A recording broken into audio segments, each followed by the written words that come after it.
Welcome to Power Lunch Live. I am Rhett Power, your host. It's great to be with you here on a Thursday morning, afternoon now. Actually, I think for Shannon, it's probably morning still. Thank you for getting up early to be with us. I know you're on the West Coast.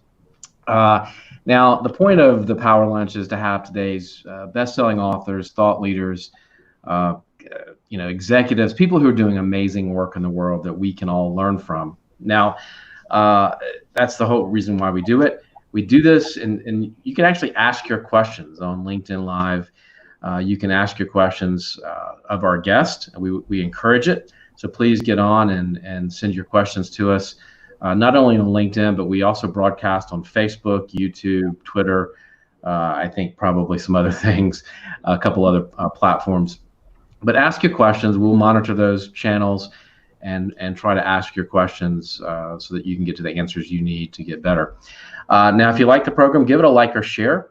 We encourage that. We want your network to benefit from these same conversations. Now, today, I'm really excited about having Shannon Huffman Polson on. We're going to talk about grit and leadership today. She's got a new book coming out. We're going to talk about that, I'm sure. And Shannon has got an interesting story. She is one of the first women to fly Apache combat helicopters in the U.S. Army. After nearly a decade as an Army officer and aviation attack leader, she left the military to become a corporate leader. She at Microsoft. Shannon now runs her own company, and we're going to talk about the grit factor and the Grit Institute. I'm fascinated by that. Her book comes out, I think, in September, if I'm right, Shannon? That's right. Yep. Pre-orders available, though. Yep. There you go. And it's called The Grit Factor: Courage, Resilience, and Leadership in the Most Male-Dominated Industry in the World. And we're going to, like I said, we're going to talk about that. Shannon, welcome. Thank you, Rhett, so much. It's great to be with you, especially all the way in Brazil. It's great. Yeah. Thank you. Thank you. It's interesting times, isn't it? For sure. For sure. Very unusual, no matter where you are. Yeah, indeed. Leaders today are facing some incredible challenges. What's your feeling on how has COVID, in your view, you're talking to a lot of people every day, talking to a lot of clients. How do you think leadership is changing or has changed because of coronavirus, and what's going to be required? What's required now? Are there new skills that we really have to sort of get better at as leaders? Yeah, that's a great question. And it is such an unusual time. I think as I have both talked to clients and talked to different groups in various industries across the country, the one thing that comes up again and again is in a very visceral, vulnerable way is that people are afraid, and leaders are afraid, and their people are afraid. And that requires owning it, which I think people are doing for the most part. But then how you lead through that is a great question. And I think one of the things that we've talked about a lot, again, and this is not industry specific, it really just depends on where you are, is the necessity of communicating in a different way. And when I say communicating, it doesn't mean just delivering, it means also receiving. And one of the things that I focus on at the Grit Institute, actually, it's one of the key parts of the training. It's also one of the key parts of the Grit Factor that comes out, is that the most strategic leadership skill is actually listening. And that is the most underappreciated, undertrained, underfocused on aspect of communication. And right now, more than ever, especially in any time of crisis, but especially now, really understanding where people are and taking time to listen, to reserve judgment, to pause, I think is the first step that any leader has to really focus on. And that's a hard thing. It's a hard thing always, particularly hard in a time when leaders themselves are feeling uncertain and possibly afraid as well. Yeah, that just it makes it really tough, I think, too. We all often as leaders, we feel like we have to have the answer. Right. Exactly. That's right. This is the worst time to just to come up with. I think it's okay to say I don't know. Yes, for sure. I mean, you have to be willing to say that. And at the same time, it's interesting. I think you have to be willing to be almost brutally honest and say, I don't know. We don't know what's going to happen. And I think not pretending in any kind of a Pollyannish way, right? To say that the future is bright in 6 months or 12 months, because the truth is we just don't know. And yet at the same time, I think it's also incumbent on leaders to be able to engage with their people honestly and transparently, and yet give them an anchor, right? And it's more of an anchor than it is a vision. There's a bit of both that needs to happen always in leadership, I think. But in a way, we're at a time really where the opportunity is here to say, let's focus on, and I call it core purpose, not just purpose, but core purpose. But going back to those sources of strength and those anchors of why we do what it is that we do in the deepest way, I think is a real opportunity. And that doesn't, again, it's not being a Pollyanna. It's just saying, let's focus on this source of strength, why we do this, and how we're going to work together to negotiate these challenges. How do you think? And I'm sorry to have coronavirus take up all the. We're going to talk about the book and your story and all that. But your take on this is really great, and that's why it's gone here. But to me, one of the challenges is, how do you engage your team right now? Yes. Right. Because you talked about that fear, and I think that fear is very real, right. And particularly as we start to go back to work and states start opening up, it doesn't mean I feel safe. It doesn't mean, right? It doesn't. I mean, I might have an elderly parent that I'm taking care of. I might have a child with asthma that's in my home. I might have a condition, and I know going to work every day is a risk. Yes. And no matter what precautions we take, and so how do you get people's mind off of that and onto productivity? And how do you? Is there an answer to that? I mean, it's an unfair question, maybe, but no. I actually think there are some specific things that people can do, and I actually recently came up with. I've been thinking in frameworks lately, which I think is a risk of this sort of work that we all do, right? And really thinking that there is this triad that's required for this time and any time, which is being really grounded in the past, being very aware and engaged in the present, and being able to look towards the future. And that means even if you don't really know what that looks like. And so I do think that trying to balance those three things, and the past is really the story of how you've overcome past obstacles, how an organization has weathered previous challenges as examples, so both individually and collectively. But then I think, again, it comes to this transparency in the moment. And that is asking questions, that pause, that difficult, non-judgmental listening of what people are really truly feeling and making space for that. And yet not letting them go too far down the rabbit hole, because I think we can make ourselves crazy as well.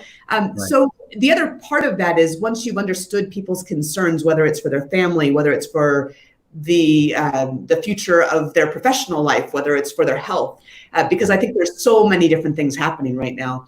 Right. I think it's also willing to be a little bit flexible as the boss, and maybe that means that you continue to allow more work from home, or maybe that means that you come up with other things that you're constantly checking in with your team to say, okay, I hear this. How does this sit with you? And there's this constant communication and transparency. In a way, it's this invitation to a relationship that we sometimes talk about and don't always honor. I think there's a necessity for that right now. And it's the only way that I think that a leader is going to be able to bring his or her people through this time is really embracing that relationship and that communication. That is it's a two-way communication. It's not just delivering the directives, right? Yeah. I was talking to a CEO yesterday, and he was talking about how he said, one of the things that we've done, and we started this a month or so ago, and he said, we let the team come back with the come back to work plan. They designed it. That's great. I like that a lot, actually. We put them in charge of the come back to work. How are we going to come back to work? And I thought that was brilliant in a lot of ways. That is brilliant, actually. No, I think that's fantastic. And that is another piece, is that I think often when this actually works both in times of uncertainty, but also in times when there's a challenging situation with an employee or a group of employees, is giving people agency. I think it really helps people feel like, okay, they're in the driver's seat, they've got control, and that's important. They also need to feel like they're taking care of both. So again, there's a balance of those two things. But I love hearing that. That's a great example, and that agency is a critical thing for sure. Yeah, and he said it actually freed him up to focus on the business, right? On some of the other important things that he had to focus on, and it let the team come up with this, this solution that worked for everybody. And I thought that was a really good way to sort of do that. Okay, yeah, so well done. Okay, we got to talk about your backstory and your stuff. Sorry to distract from that. No, I think it relates. It all very much relates, quite directly, actually. So went from Alaska to Duke, and then to the military. Was the military something you always wanted to do? No, I'm not at all. I mean, it's actually sort of funny because my dad had asked me when I was applying to colleges if I wanted to apply to an academy or if I wanted to apply for ROTC. And I said, no, I was going to be an English major, and I was very liberal arts focused. And I said, I'm really not interested in that. But I was the eldest. And so when I arrived at Duke and I was starting to understand the significance of the financing required for college, and being the first would follow. And I went to all the tables where, the Army, the Air Force, and the Navy, and the Army was the only one that would let me be a liberal arts major. And so I figured I would try it out. I would probably not like it, but I was holding down 3 jobs at the same time, waitressing and working in the housing office. And I ended up really connecting with this sense of purpose and something bigger, and a lot of other kids who had also worked their whole growing up, just like I had. And so there was a lot of a real sense of connection to both the mission in a sense, even though ROTC is just sort of starting to dip your toes into that, as well as the people that were involved. So it ended up being summer trainings weren't so bad either, were they? Yeah, that's right. That's right. Exactly. They were kind of fun. I went to the Citadel, so I know. Exactly. Yes. So you did that, and then you got out. You went into the aviation part of it. That had to be a challenge in a lot of ways. Can you talk about that? I mean, I know what that culture is like, or probably what it was like back then. I can't imagine what it was like for a woman trying to get into aviation and coming through that sort of male-dominated culture. How was that? I mean, how did you get through that and get to where you were? It was definitely a challenge. And I will say, just as a caveat, that I worked with some of the best people that I've ever known in my life while I was in uniform, and some of the worst. It's a pretty good bell curve, right? As you know. And but as I was getting ready to graduate from Duke, I actually had a guaranteed reserve forces duty scholarship. So I've been drilling with the National Guard for the last 2 years of college. And I have this story that I always tell, which is I was not yet commissioned as a lieutenant. I had not yet graduated, so I had barely turned 21. And I drove out to the state aviation office in Raleigh, North Carolina, to receive my assignment for the years ahead. And I was reporting to a colonel, and I, again, wasn't yet a lieutenant. And so I was sort of stood at attention and saluted, and he asked me to sit down. And then we exchanged a couple of pleasantries. And then he stopped in the middle of a sentence, and he leaned back in his chair, looked down his nose at me, and said, "You realize, cadet, that you will never fly an attack aircraft." And I looked back at him, and I recognized his comment for what it was meant to be, which was small and mean and cutting, because at the time in 1993, attack aircraft weren't open to women to fly. And so I said, "Yes, sir," because as you know, in the Citadel, that all there is to say is yes, sir. And then I went to my next meeting, which was with the assignments officer, and he was quite a bit more civil. Picked up the phone, called the battalion commander, hung the phone back up, and said, "Listen, cadet, this isn't official, but the battalion commander won't allow a female pilot to be assigned to his unit."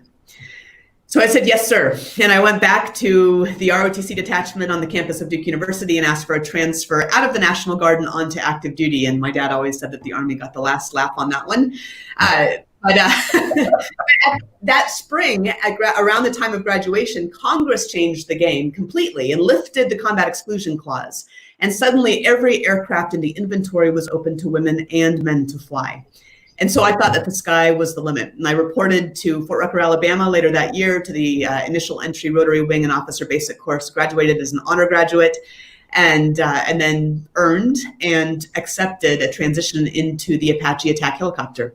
And of course, that was only the beginning of the story. And you know how long it takes to change the direction of a battleship. And so when I showed up at Fort Bragg, North Carolina, it was the 229th Attack Aviation Regiment. I was one out of 120 pilots, and I was at age 23 the only woman. And yeah, it was it was certainly eye-opening and required a huge amount of growing up over those 8 years. Where did you always have, because I want to talk about grit for a second. Yeah. Is that something you can learn, or is that something you just have? I get that question often, and I believe very much that grit is innate to every single one of us. And I think there's times that we feel like we have it more than other times. I think there are situations where we feel like we have it more than other times, but I believe it's very much a learned trait, both innate and also learned, and can both be learned and it can be recaptured. And so those are part of the training of the Grit Institute, which is both leadership and grit. And right now the signature course is going for grit. It's a pretty comprehensive course. I may break it out into some modules if people are interested in smaller components of it, but it really is this whole leader approach, because grit's doesn't exist by itself. It exists within the ecosystem of the leader, of the person. And so I think that's actually a pretty critical understanding for all of us to have. What I was thinking about this, and if I had to define it, I'm not sure I could. How do you define it?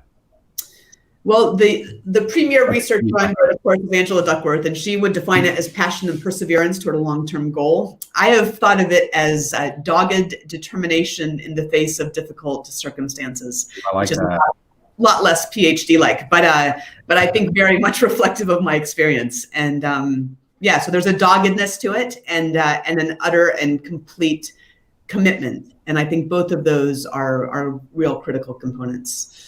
Yeah. How do you, so talk about the Grit Institute, because I think that's important, but yeah. I want to ask, how do you teach it? I mean, how do you get, what's that?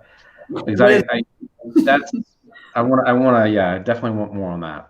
Yeah, that's fair. Yeah, I started the Grit Institute a couple of years ago, and it's really because I have this opportunity to keynote to amazing audiences around the country, around the world, really. And I love it. And I love that way of connecting, but it's a 45-minute presentation typically. So I have to limit myself pretty significantly to what I can deliver. And there was this continual request for more. And so part of that is, of course, the several years of research that went into the Grit Factor that comes out in September.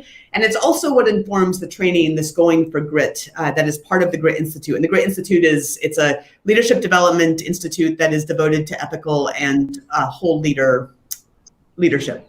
And so the concept behind developing grit really is, again, in this whole person framework and looking at this past, present, and future. I look at commit and then learn and then launch. And the concept of commitment, again, is critical to grit. Absolutely. There is that doggedness and determination and commitment. But it is going back and looking at our own stories, both the events that have happened to us, but also how it is that we either have shaped those events or how we can shape those events. We can reconnect to those places of strength that have given us strength in the past when things feel really hectic in the present or really difficult or unmanageable. And so there's a real strength in going back and doing the work to understand where we have had strength in the past, where we have found it, and where we should have or could have found it. And so that's kind of some real deep introspective work. The second part of that is drilling down into core purpose. And that's a whole exercise that I do that actually comes from a Toyota manufacturing technique, but not asking why one time, but asking why 5 times. And that's a whole other component of this commitment phase.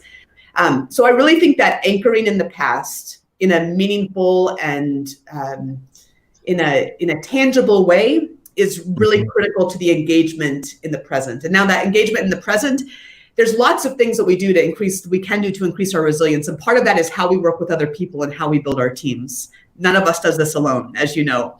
And so there is a component of building our teams and thinking about the different people that should be in relationship, that we need to have in relationship. Right. And by the way, that also means being part of other people's teams, right? Because that helps us and it helps them, and it's the right thing to do. It's all of that. It's that ecosystem. But I would say, to come back to your question in a very specific way, you build grit, you build resilience in the same way. And I talked about this at the United States Military Academy at West Point once. You train for push-ups by doing push-ups, right? And you train for grit, you train for resilience by doing hard things. And it doesn't have to be in the same lane as where your primary challenge is, but it does need to be pushing yourself just a little bit more each day, right? It's eating the frog, it's doing the hard thing first. It's taking on something hard each day. And that is part of building character and is part of building grit. And it's something that's available to every single one of us. It sounds like, and I think I totally agree with this. It sounds like when you were talking about that deep work a few minutes ago, that it's really connected, that grit almost is natural when it's connected to work that you're doing that's connected to your core purpose, right? Absolutely. Yes. When you believe it and it's you have a commitment to it and you're convinced this is the right way, that's when you can display. I mean, that's when it's easy. Grit is not something you have to think about or contemplate or try to do. It's just there. I think that's right. I mean, I think that's certainly when it's easiest to access it, for sure. And I think of it as this intersection between our passion and our core purpose. So doing that deep work is important to be able to reconnect to that. And frankly, there are times when we need to be able to access this thing called grit in a holistic sense and in a very specific targeted sense, even if it's not something where we feel that sense of purpose, right? But we can borrow it from those places where we do. And I think that's a real opportunity. It's that whole creative process of being able to apply one thing to another area. It's the same with grit, the same with resilience. Yeah. What is, well, let me ask you this. Do you think of yourself as courageous? Sometimes I don't. It's interesting. I think it really depends on the situation. Generally, I would say yes. That's awesome, because most people say no. I love that you said yes. I think we all feel like we have to downplay. I think I'm a courageous person. Yes, I don't always feel courageous, but I do think that I am courageous. Oh yeah, well, I don't think we always all feel, but I that's interesting. Why do you think that? I think that because of some challenging situations in another book that I wrote called North of Hope, and because of... I want to ask you about that. That was where I was leading. That was where I was going. I know that life is short. I think that life is precious. I think that we are here to do good things. And I think that there's not a lot of time to mess around with not working on what matters. And there's a lot of different things that have informed that certainty, but that requires courage, because the world generally likes you to be mediocre and likes you not to step out on a limb. And so I think that does require courage. And at the same time, again, it's a short, precious life. Yeah, indeed. Talk about, because your other book that I think is really fascinating is, you talk about North of Hope, and that's the book. Yeah. Talk about that though, because you talk about that journey. And yeah, it's a very different book than the Grit Factor that's coming out, for sure. Although I think grit is very much a component of North of Hope, as it is with the Grit Factor. It's much more personal. It's a memoir, and it traces a river trip in the Arctic National Wildlife Refuge, which is in the far northeast corner of Alaska, one of the most remote places in the world. And it's a river trip that I took in 2006 that followed the river trip that my father and stepmother had taken the year before on their 16th anniversary, when they were killed by a grizzly bear along the river. And so it's an intensely personal book. It's about grief. I think ultimately it's about hope. I wrote it in part because there was this impossible situation. And this is where I really believe in owning your own story and doing this original deep work that we talk about in the Grit Institute, is you have to take the raw material that you're given, that you may or may not have asked for, and figure out how it is that you're going to shape that. You have to do it honestly. And it felt to me like I had a mandate for my own survival. And I think for others who knew about the story, who were also devastated and didn't know how to make sense of it, and this is true, by the way, for anyone who's devastated by anything, to say, how can you take this raw material that is so difficult and make something beautiful out of it, honestly, with complete and brutal honesty. And that was the work of North of Hope. And I think, I hope that I did that. Again, it's a very personal book, but it is about perseverance. It is about grit. It's about love, and it's about loss. And I think that's something that at some point or another, all of us will experience. Yeah. What was, when you wrote that, what was the, what was more moving, going on that trip or writing the book? I mean, you got, or was both of those, were both of those healthy things for you to do? I think they were both healthy, and initially I wasn't sure how I was going to answer that when you started to ask. I didn't know I was going to ask it, but but I think the writing requires you to go deep, and the trip did too, for sure. But I almost feel like the first stages of grief were similar to the trip, in the sense that there was almost a bubble of shock around the experience, the physical experience of it. Mm-hmm. And I journaled, and I wrote from that journal, but that work that it takes to unpack the experience of the initial grief, and also of going back a year later, the emotion of that. Hard work. Yeah. It's the really hard work, for sure. Did you do that trip by yourself? No, I went with two other people. And that's, for better or worse, part of the story is an adoptive brother, and then a friend of that adoptive brother's. So, and there was unfortunately some conflict that I wrote in, not knowing that I would keep in, not wanting to keep in, but became part of it. And I think the reality is, I've had people come up to me now since then and say, listen, I know I've also had abusive relationships in my life. This is something that I related to. Also, these sorts of things tend to sometimes bring out some of that. And anyway, I think that has been a meaningful piece of it, even though it is not the story itself. But yeah. What was it hard to leave the military? You talked about that a little bit, because 9/11 happened right after you left.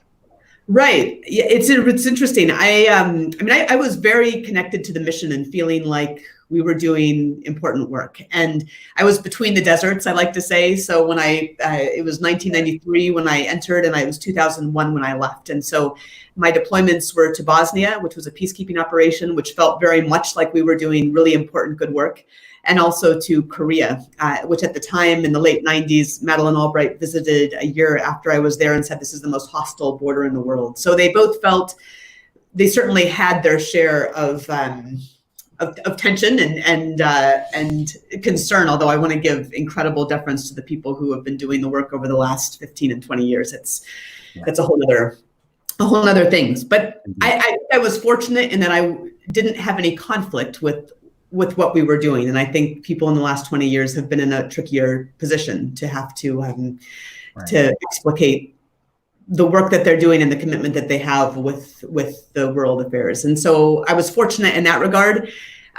There were aspects that I loved, and I loved the flying. Again, I worked with some incredible people. I had incredible opportunities that you just don't have in your 20s anywhere, except for when somebody hands you a $15 million helicopter and says, hey, you get to go in foreign countries. And it's not a bad day at work at all. It's not. No, I mean, we would be flying sometimes and saying, people, we're getting paid for this. I mean, we didn't get paid very much, but we got paid for it. It was you got paid for it, right? It was remarkable, right? But then at the same time, I think I was ready to leave at the end of my 8 years. I was looking ahead of me, and I didn't see work that I wanted to do or people that I wanted to emulate.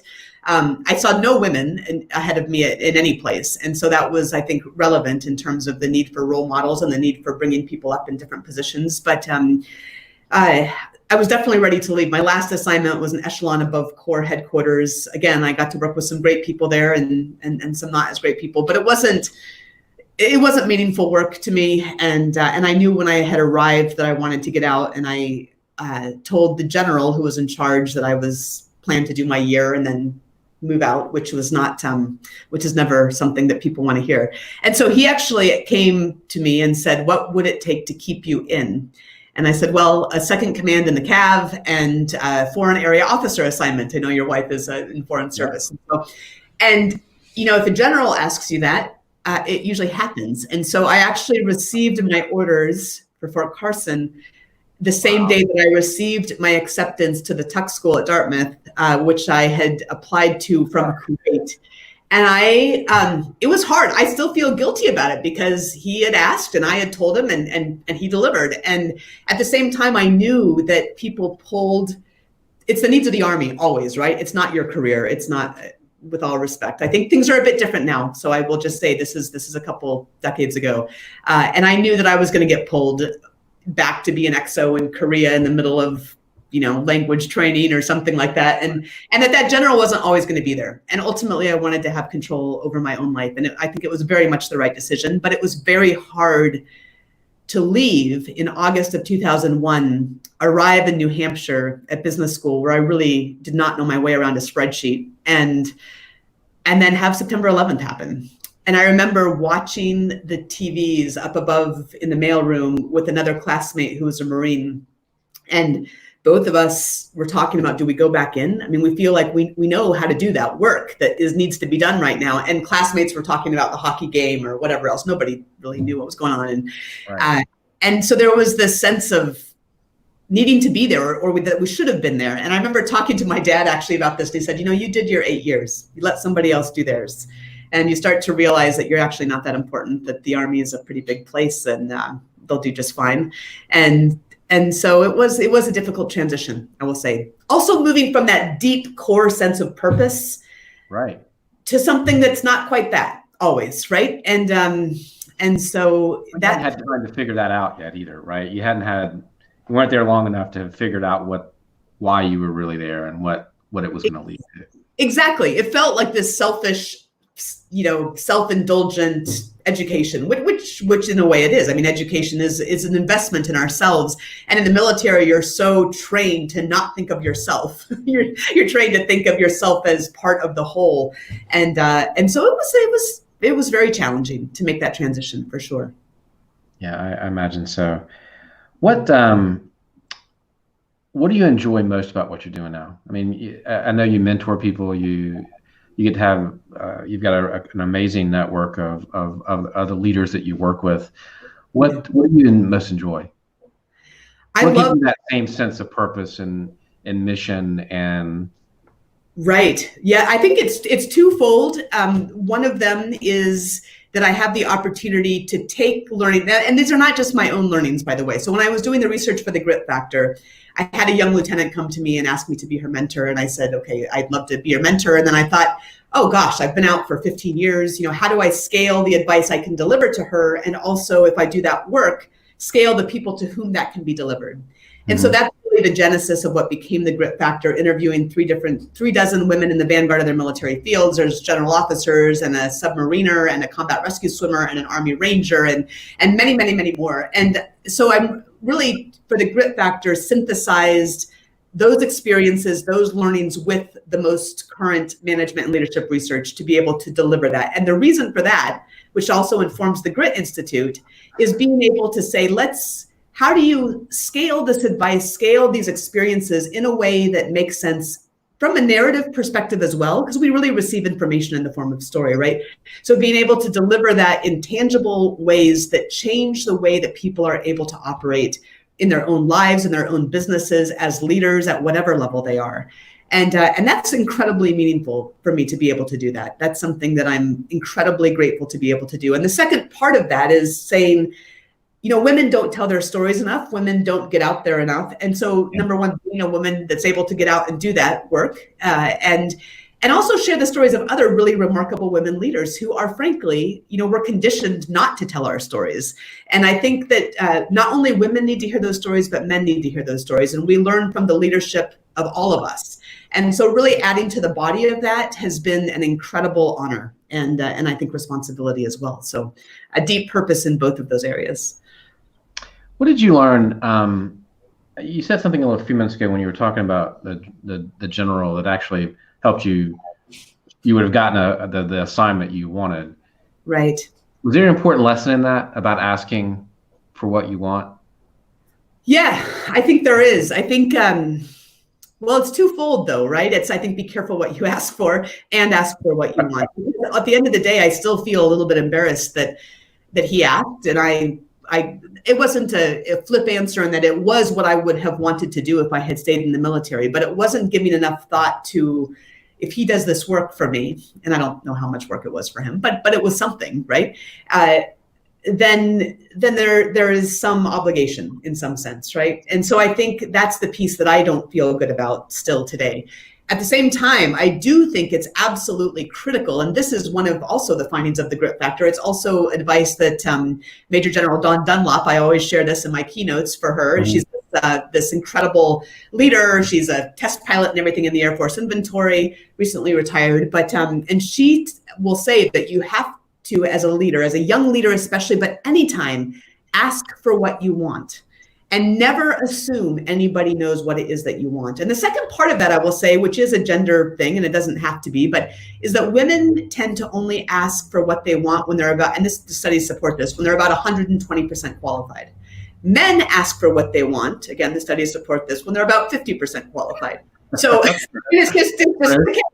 we've all lived it. So if you are a leader, if you are the CEO, if you are the team leader, and you want the best qualified person for the job, then you've got to think about how it is that you can encourage people to come in and do that interview or talk to you about what it is that they truly want. And so I think those are both key learning points. Ask for what you want, be willing to know what you're asking for. Right. And also, as a leader, really understand the dynamics of how it is that people think about those things, and how the gender difference does play into it. Because I think, again, you want the best person for the role. You want to continue to ensure everybody does their best work, and that requires a certain awareness and some specific action as well. And just because somebody doesn't ask doesn't mean that they don't want it. It just means that maybe they don't think they're as qualified. And if they are, you should ask them to. Exactly. And I hope I'm not getting this completely out of step here, but I believe that GoDaddy actually is one of the businesses that has said, I mean, there are people that have said we want to have 50% of women on the boards, or we want to at least have one woman on a board, or we won't support them financially, right? So a couple of banks are doing that now. I believe that GoDaddy has a policy where they have to interview people, a diverse interview set before they make a hiring decision. And I think that's great, because then you go out and you actually say, hey, Jane, I think you should come interview for this job. And you know, the conversation will continue from there. But I think that's a pretty important way to start to think about it. And I have people ask me all the time, how do I get people into more senior, or women into more senior roles? How do I, and I said, well, have you talked to them? You know, and often case, again, this goes back to the strategic component of listening as a leader. Oftentimes there hasn't been that question, that space, that pause, and that opportunity to hear the real answer. So, yeah, indeed. We have a couple comments. I think Howard Prager says, "Congrats for breaking the glass ceiling." Another question is, how will developing grit help us as leaders? What do you think about that? Yeah, I think that's a great question. And it's something that when I first started out writing about grit, I thought, well, grit is, you know, grit could be about, you know, going down a river in the middle of a storm, or, I mean, and it can be certainly about that. It's that dogged determination in difficult circumstances. But I think grit does not necessarily lend itself specifically to leadership, but leadership requires grit. And I think leadership has always been a passion of mine, absolutely, through both the uniform and in the corporate world as well. To be a leader, and I'm going to go back to your earlier question on are you courageous, right? To be courageous, which a leader needs to be, requires grit. And you need to be courageous to do the right thing, to make the right decision, even when everybody's saying you should do something else, even when things are difficult, even when it's making the right decision and it's the hard decision. Right. That requires courage, and that courage requires grit. And so that's the connection, I think, is that grit does not require leadership, but leadership requires grit. And if you show grit, in many cases, you are also showing leadership by virtue of that courage and by that willingness to push through. So I think that's really the connection there. Yeah, I think that's That's fantastic and so true. Another question is, in this time of the pandemic, when we don't know what we need, how can grit help?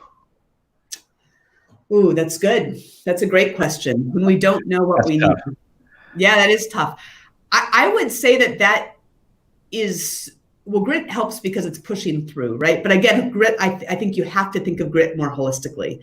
And so that is starting to do the work, to that deep work. And this is the commit phase of, by the way, of going for grit at the Grit Institute, which is really doing that deep work to understand your own story, go back down, reconnect to core purpose. And that is not a small back of the envelope thing to do, right? That's a lot of deep introspective work. And then the opportunity then is to take that work and engage in the present. And I think in terms of not knowing what we need to do, that is such a great point, because that's really where many, many, many people are, right? Is what do we need? And I think that's starting to engage in a holistic sense with our bodies and our minds, in the sense of, like, if I'm feeling really overwhelmed, do I need to take a step back? Being very, very present to ourselves and our mental and physical and emotional needs, and trying to address those kind of one step at a time. And this is one of the things that I think is important to move forward at any point, is it's just taking a small step, right? It's just taking that one step, doing that one thing. And then the next day doing one more thing. And then if you decide at some point, and this is as a leader as well, for your company, for your organization, for your team, giving people a point of light that's just right in front of them. So there can be some small movement forward, a little bit of momentum. If you have to adjust the course, that's okay. In fact, it might be necessary. It might be a healthy thing to do. But taking a step forward, doing something. And I think that is part of grit, is using that strength from your past, from that understanding of that deep work, to be able to take some small step.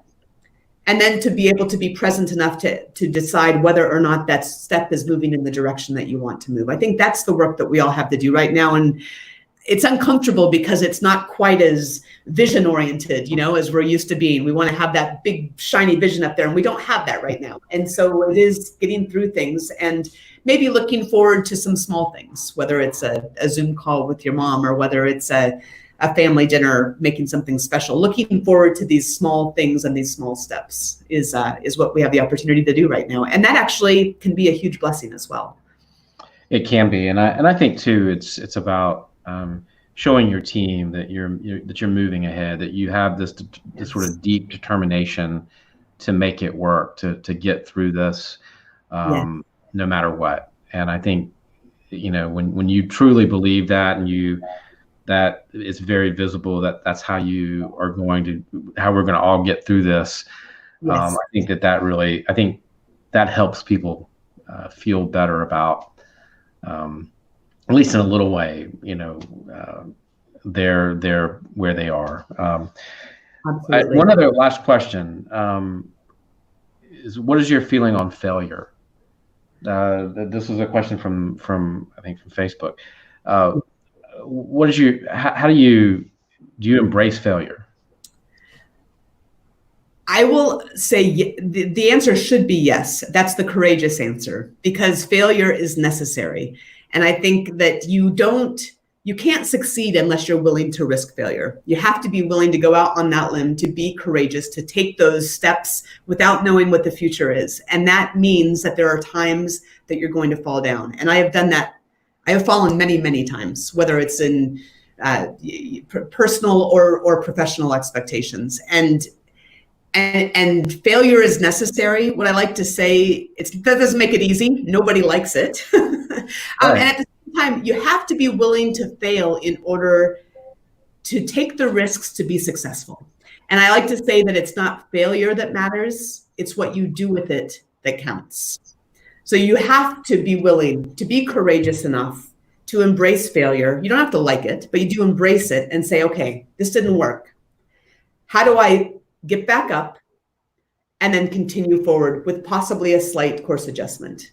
And that's where those course adjustments may come into play. But my only hesitation on answering that right away is that, of course, I don't like it. And yet I have experienced it many times. And we all will. If you're really courageous enough to make a difference in this world, you're going to fall down again and again and again.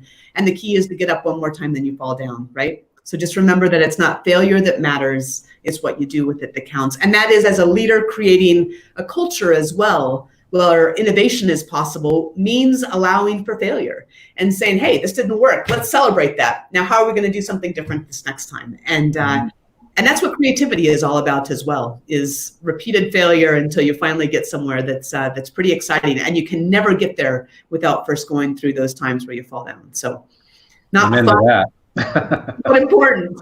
That's right. So what's your advice? This is last question from me.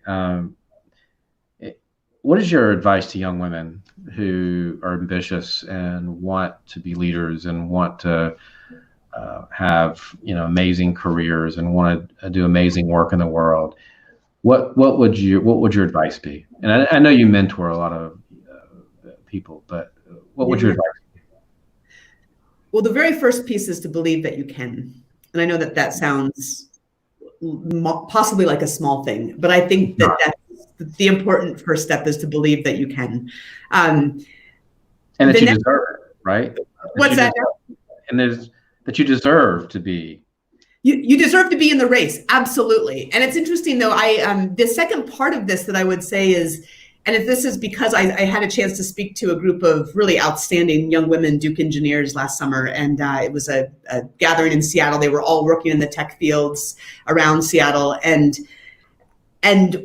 the other part of it that came up kind of at the end as I was talking to the hosts about the whole conversation was, it's also important to pick your battles. So believe that you can engage and earn it, right? Earn the opportunities while you believe that you can, that you deserve to be where you are doing what you do, and then pick your battles. And I think there were some who saw rightly that, hey, I'm working in this company and I see this little thing over here and it was a slight, and of course it was wrong.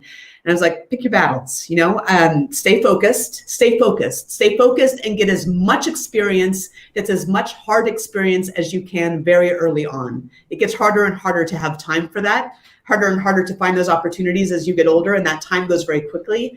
And I would say this comes out of every leader that I've talked to for the grit factor as well, as get that upfront hard experience, look for the hard jobs, look for the hard assignments, and believe that you can. Stay totally and completely focused on that goal. And I know that they'll go far. Okay, I lied. I have one more question. Oh, good. What was your favorite, or one of your favorite? You probably have a lot in the grit factor. What was one of your favorite stories? I do have a lot of favorites. I will say that for writing the grit factor, again, synthesis of lesson and stories of these several dozen women in the vanguard of their fields. I'm going to say though, because there's a couple that I've had a chance to meet in person so far, and others that I'm looking forward to.